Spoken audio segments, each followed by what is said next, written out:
Hare Krishna. Welcome all of you for today's isopanishad class. Let us begin with prayers. Nama Om Vishnu Padaya Krishna Presthaya Bhutale Srimate Bhakti Vedanta Swamin Niti Namine Namaste Saraswate Deve Gauravani Pracharine Nirvishesha Shunyavadi Paschatya Deshatarine Jaya Shri Krishna Chaitanya Prabhu Nityananda Shri Advaita Gadadhara Shri Vasavi Gaura Bhakta Vrinda Hare Krishna Krishna Krishna Hare Hare Hare Rama Rama Rama Hare Hare. Reading from the book Sri Ishopanishad, the knowledge that brings one nearer to the Supreme Personality of Godhead, Krishna, by His Divine Grace, Vishwaguru, Abhay Charanaravinda, Bhakti Vedanta, Swami Srila Prabhupada. Mantra 13. Anyadevahus sambhavad, anyadahur asambhavat, iti shushrumadhiranam, yenas tadvicha chakshire. Translation and purport by Vishwaguru Srila Prabhupada. Translation. It is said that one result is obtained by worshipping the supreme cause of all causes, and that another result is obtained by worshipping what is not supreme. All this is heard from the undisturbed authorities who clearly explained it. Purport by Srila Prabhupada. We will continue to read from where we left yesterday. In this mantra of Sri Ishopanishad, the word Sambhavat, by worship of the Supreme Cause, is very significant. Lord Krishna is the original personality of Godhead, and everything that exists has emanated from Him. In the Bhagavad Gita, chapter 10, verse 8, the Lord says, Aham sarvasya prabhavo mattas sarvam pravartate iti matva bhajante mam buddha bhava samanvitaha. I am the source of all spiritual and material worlds. Everything emanates from me.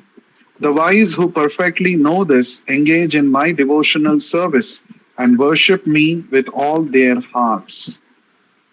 Here is a correct description of the Supreme Lord given by the Lord Himself.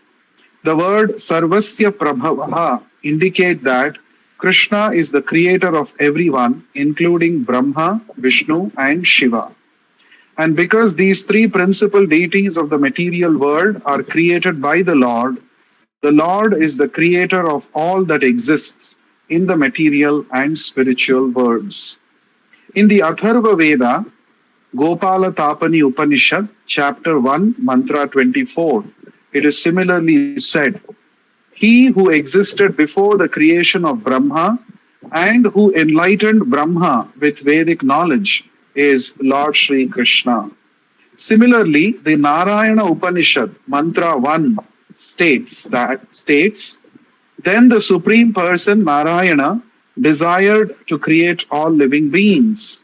Thus, from Narayana, Brahma was born. Narayana created all the Prajapatis. Narayana created Indra. Narayana created the 8 Vasus. Narayana created the 11 Rudras. Narayana created the 12 Adityas. Since Narayana is a plenary manifestation of Lord Krishna, Narayana and Krishna are one and the same.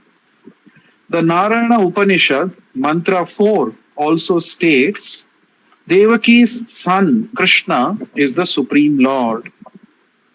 The identity of Narayana with the Supreme Cause has also been accepted and confirmed by Sripada Shankaracharya, even though Shankara does not belong to the Vaishnava or personalist cult.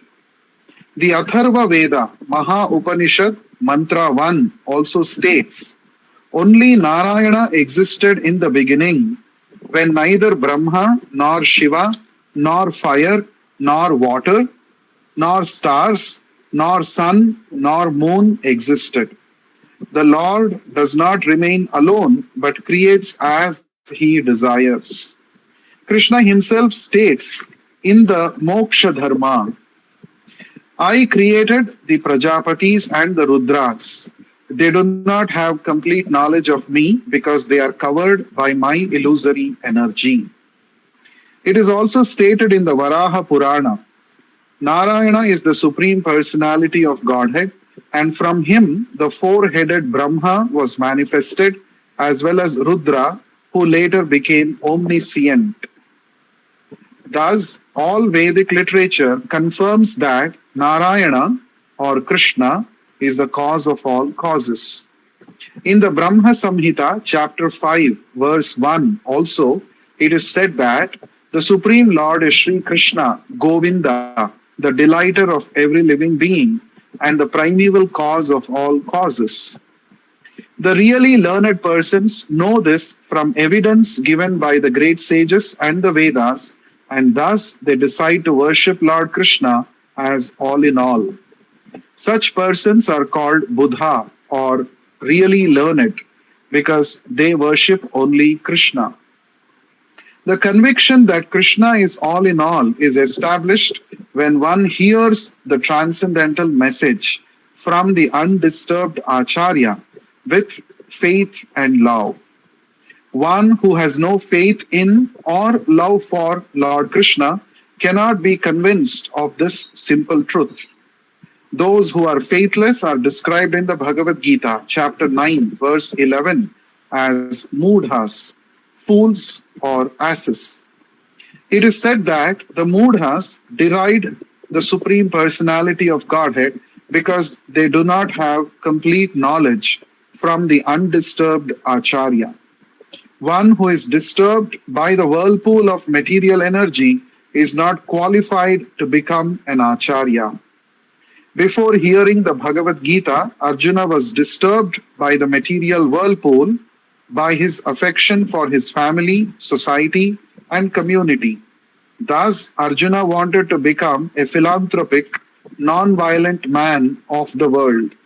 But when he became Buddha, by hearing the Vedic knowledge of the Bhagavad Gita from the Supreme Person, he changed his decision and became a worshipper of Lord Sri Krishna, who had himself arranged the battle of Kurukshetra. Arjuna worshipped the Lord by fighting with his so-called relatives, and in this way he became a pure devotee of the Lord.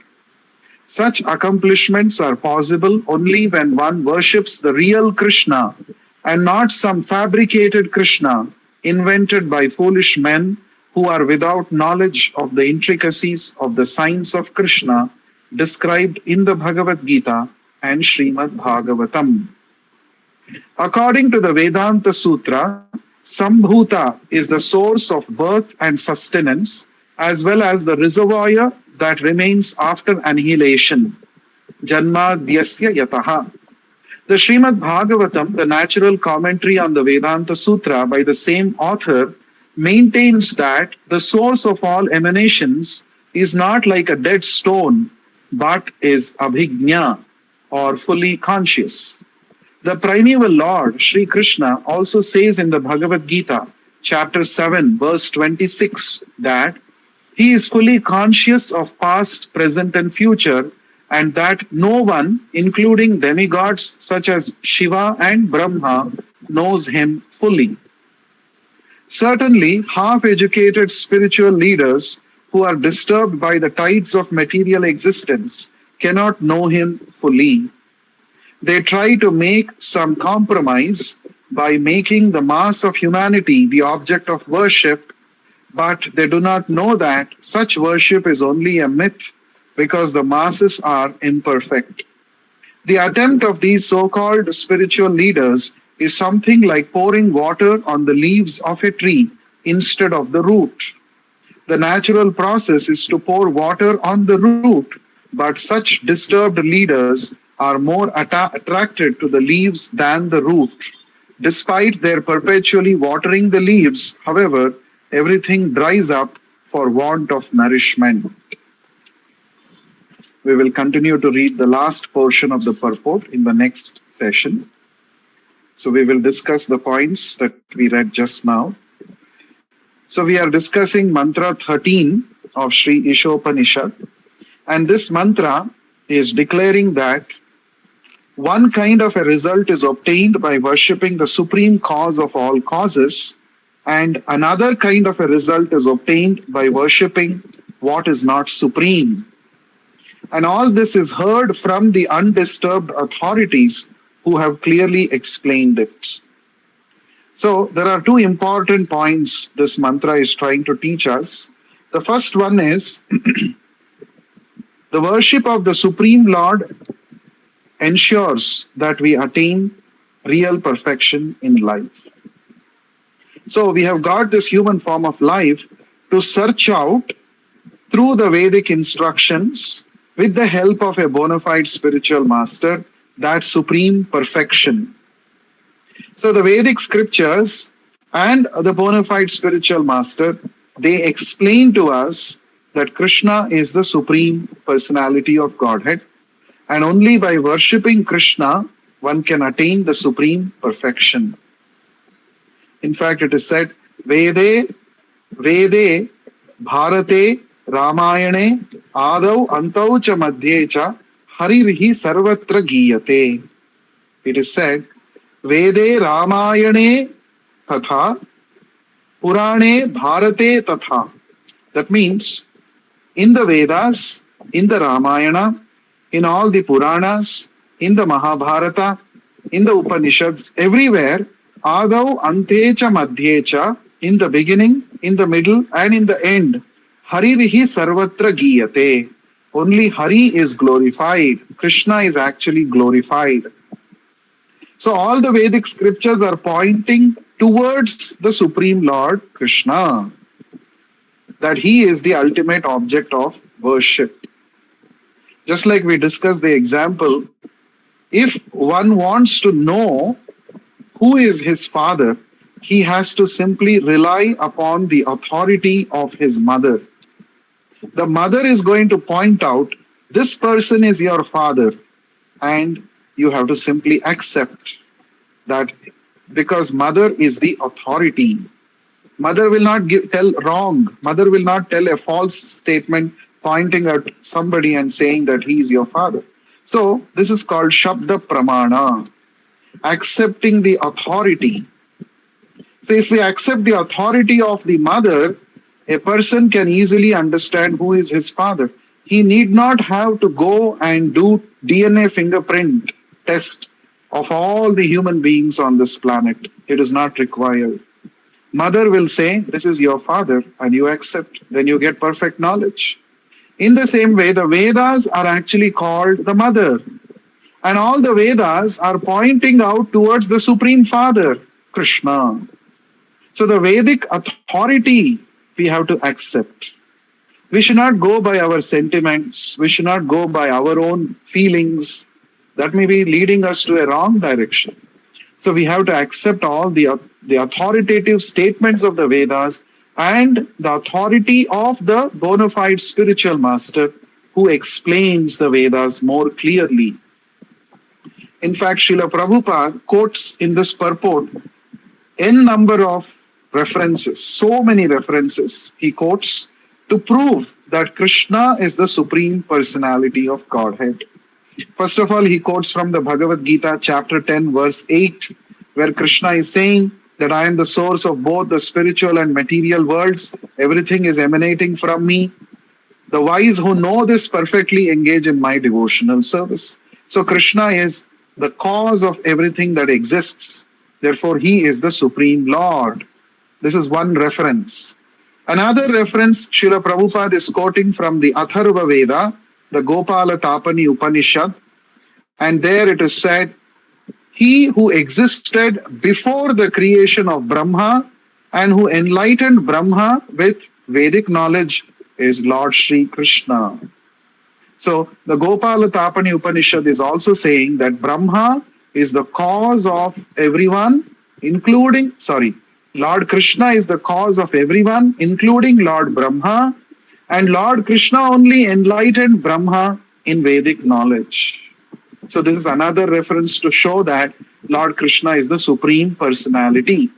Then Srila Prabhupada is quoting another Vedic reference. This is Narayana Upanishad, Mantra 1. And it is said in that mantra, then the Supreme Person Narayana desired to create all living beings. Thus from Narayana, Brahma was born. Narayana created all the Prajapatis. Narayana created Indra. Narayana created the 8 Vasus. Narayana created the 11 Rudras. Narayana created the 12 Adityas. So here you see in this Narayana Upanishad, Mantra 1, it is said that Narayana is the cause of existence of all other beings. When he decided to create, he began his creation by creating Brahma. And after that, he created other devatas, the Prajapatis, Rudra. He created Indra. He created Vasus, 8 Vasus who are in charge of various administrative functions. Then he created the 11 Rudras, Lord Shiva and his expansions. They are called Ekadasha Rudra, 11 Rudras. So Narayana created the Rudras. And then he also created the 12 Adityas. He created the 12 Adityas. So in this way, Narayana has created all the Devatas. Therefore, Narayana is the ultimate cause of everyone, including the great personalities as Brahma, Shiva, Indra, Prajapatis, Vasus, Adityas, Rudras, everybody. All of them have come from Lord Narayana. So what is the meaning of the word Narayana? Narayana. He is the ultimate shelter of all the living entities. Therefore, he is called Narayana, the ultimate refuge, the ultimate shelter, the ultimate source, the ultimate cause of everything, everyone. He is called Narayana. And then Prabhupada is quoting again the same Narayana Upanishad Mantra 4, which says, Brahmanyo Devaki Putraha, Brahmanyo Madhusudanaha. The Devaki's son, Krishna, is Brahmanya. He is the supreme Brahman. He is the supreme Lord. So here you see, it is very clear that Krishna is the supreme personality. And Srila Prabhupada says, this has been accepted by all the acharyas. Not only the Vaishnava acharyas accept that Krishna or Narayana is the supreme, even the greatest impersonalist, Sripada Shankaracharya, also, while he comments on the Bhagavad Gita, he writes, Narayana Paro Avyakta. Narayana is the supreme. He is beyond this material manifestation. So even Shankaracharya has accepted this. And then next reference, so we already saw 1, 2, 3, 4 references Prabhupada quoted now. Now the 5th reference, Prabhupada is quoting from the Atharva Veda, which is Maha Upanishad Mantra 1. So there it is said, only Narayana existed in the beginning when neither Brahma nor Shiva nor fire nor water nor stars nor sun nor moon existed. That means that who was existing when nothing was existing? He is the ultimate supreme cause. So this is the Maha Upanishad of the Atharva Veda. And then the Lord began his creation. So he was existing when nothing existed, and none of the Devatas, including Brahma and Shiva, existed. He was existing, Narayana was existing, and then he creates as he desires, the Maha Upanishad says. Then there is a 5th reference. Now in the 6th reference, Prabhupada is giving in the Moksha Dharma, that is Mahabharata, Prabhupada is quoting Lord Krishna's statement. This is Krishna's statement. I created the Prajapatis and the Rudras. They do not have complete knowledge of me because they are covered by my illusory energy. So Krishna himself is saying, it is me who created the Prajapatis. Prajapatis means, the procreators of this world, like Daksha Prajapati, Kashyapa Prajapati. Prajapati means they are endowed with the function of creating living entities in different species. And the supreme Prajapati is Lord Brahma himself. So all the Prajapatis, including Brahma, are created by me, Krishna is saying. And Krishna says, I created the Rudras also. Rudra means Lord Shiva and his expansions. They are all called Rudras. And they are also created by me. Krishna says this. Now, Krishna doesn't just say this, he demonstrates this also when we study the Bhagavad Gita, chapter 11, Vishwarupa Darshana Yoga. There we see Krishna within his universal form, Vishwarupa, he showed all the demigods within his existence. So he saw Kamalasana. Krishna, Arjuna is saying, Kamalasana, I'm able to see. Kamalasana means what? One who sits on the Kamala. Asana means to sit down. So who is that? Lord Brahma. And then Arjuna says, within this universal form, I'm able to see Lord Shiva also. That means Krishna is not only claiming to be the creator or the source of all the devatas, but he also demonstrated that. That is important. So this quotation from the Moksha Dharma of the Mahabharata, Krishna is saying, I created the Prajapatis and the Rudras, and they do not have complete knowledge of me because they are covered by my illusory energy. That means even great devatas like Brahma and Shiva cannot know Krishna completely. Then what to speak of ordinary living entities like us? This is also explained in the very first shloka of Srimad Bhagavatam.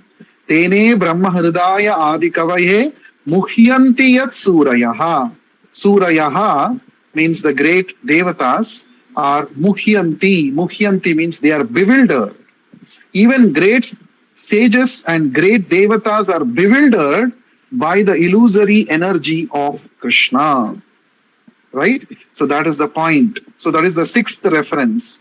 Now the seventh reference Prabhupada is quoting from the Varaha Purana, which says, Narayana is the supreme personality of Godhead, and from him the four-headed Brahma was manifested, as well as Rudra, who later became omniscient.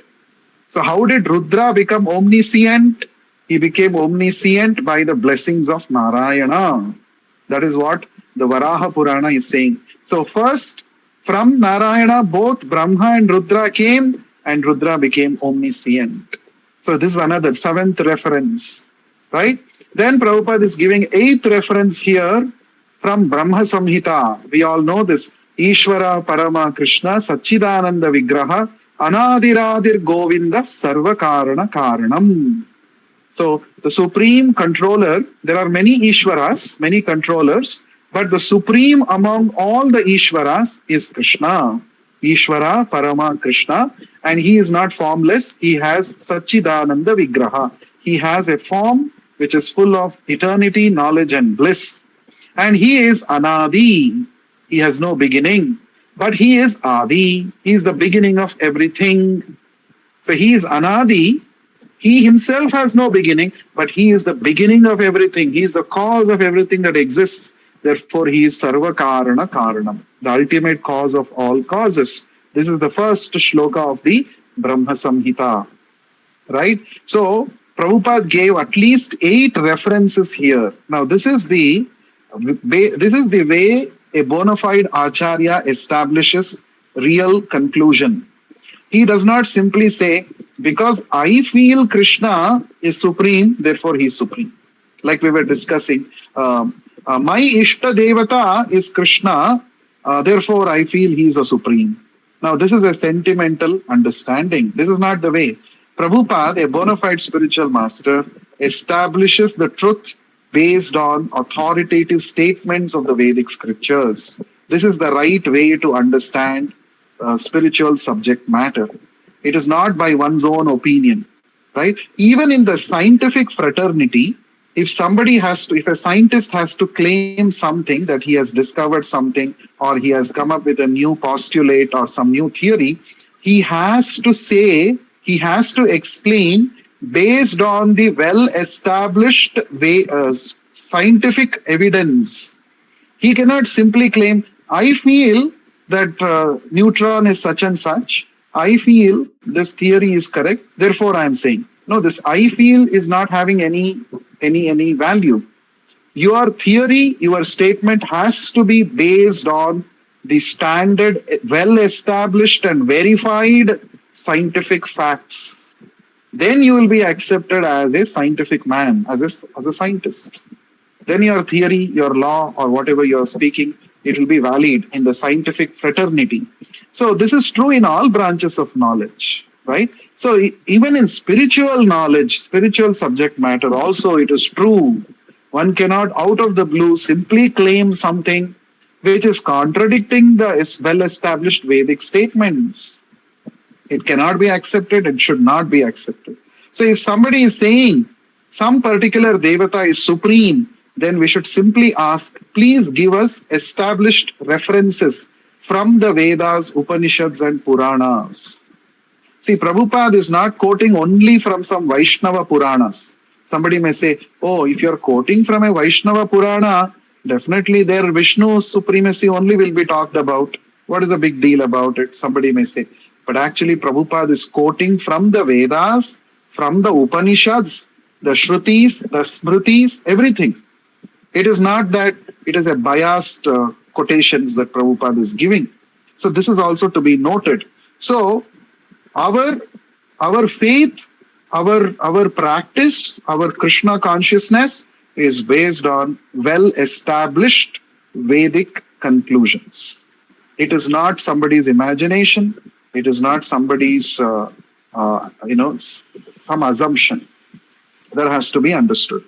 Now, the question is, why, even though there are so many established Vedic conclusions which prove that Krishna is the Supreme Personality of Godhead, why are some people coming to a different conclusion? That is a question, right? It is very clear. The Vedas are saying Krishna is the Supreme. All the Vedas, everywhere, Puranas, Itihasas, everything is saying. But why are some people coming to a different opinion, different conclusion? Right? For that, Srila Prabhupada is writing here, how does one get conviction that Krishna is all in all? Right?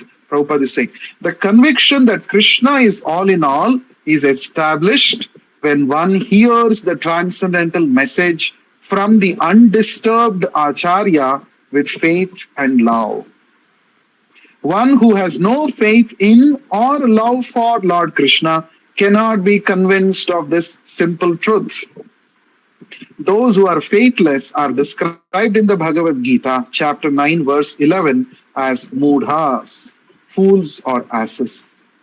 It is said that mudhas deride the personality of Godhead because they do not have complete knowledge from the undisturbed Acharya. One who is disturbed by the whirlpool of material energy is not qualified to become an Acharya.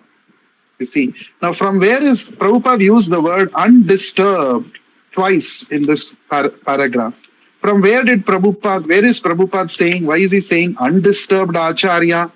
Now that is actually the present in this mantra, as we discussed in the 13th mantra of Isopanishad. It says, Dhiranam iti shushruma dhiranam. Dhiranam means one undisturbed authorities. We all know this word dhira. Dhiras tatrana muhyati. Lord Krishna says in Bhagavad Gita chapter 2 verse 13. Those who are not disturbed by the changes happening in the body, who are well established in the fact that they are not the body but they are spirit soul, such people are called dhira or sober. And only a dhira can become an acharya. This is also true. It is also same explained by Srila Rupa Goswami in the very beginning of Nectar of Instruction, where Rupa Goswami is giving a list of 6 kinds of urges. And he says, one who has transcended these 6 kinds of urges of the body and the mind is fit to become an acharya, spiritual master. So that is why Prabhupada is using the word undisturbed acharya. And Prabhupada is clarifying here, one who is disturbed by the whirlpool of material energy is not qualified to become an acharya. That means, if one is not able to handle the urges of his body and mind, not handle, transcend. That is a better word. If one is not able to transcend the urges of the body and mind, he cannot be an acharya. And unless one hears from such an undisturbed dhira acharya, even if one is a great scholar and one studies the entire Vedas, one will not come to the conclusion that Krishna is the supreme personality of Godhead and I must serve him. See how it is so important? So, even though the conclusions are present in the Vedic scriptures, because people do not take to this process of hearing from an undisturbed spiritual master, and they do not have faith, they do not have love for Krishna, therefore even if they study Vedas, they may pass on to become great Vedic scholars, but they do not come to the point of understanding Krishna as a supreme and rendering pure devotional service to Krishna. So it is so important that we hear the Vedic scriptures from an undisturbed acharya, from a bona fide spiritual master, to get complete conviction that Krishna is all in all, he is sarva karana karanam, and I am his part and parcel, and I have to render service to him. So this is a very important revelation that we get from this part of the purport given by Srila Prabhupada. So we are so fortunate, isn't it? Actually, great scholars, they study the Vedas, they try to understand, for your information, just to study and learn Sanskrit grammar, it will take 12 years. After one understands Sanskrit grammar, all the grammatical rules, then one has to begin studying the Vedic scriptures. Otherwise, one will not be able to understand. So, 12 years it takes to master Sanskrit grammar. Then one has to start studying the Vedas, Upanishads and all of that. But Srila Prabhupada, understanding that we have not qualified, we are not inclined to study the Vedas, he has just served the conclusions, the essence of all the Vedic scriptures, he's just serving on our plates. He's saying, just take this, understand this much, apply in your life, become a devotee of Krishna, and go back to Godhead. That's all. You see how Srila Prabhupada is so merciful? He is called Kripana Vatsalaha. A pure devotee acharya is described in the Bhagavatam as Kripana Vatsala. He is very, very compassionate towards the Kripanas, the miserly people.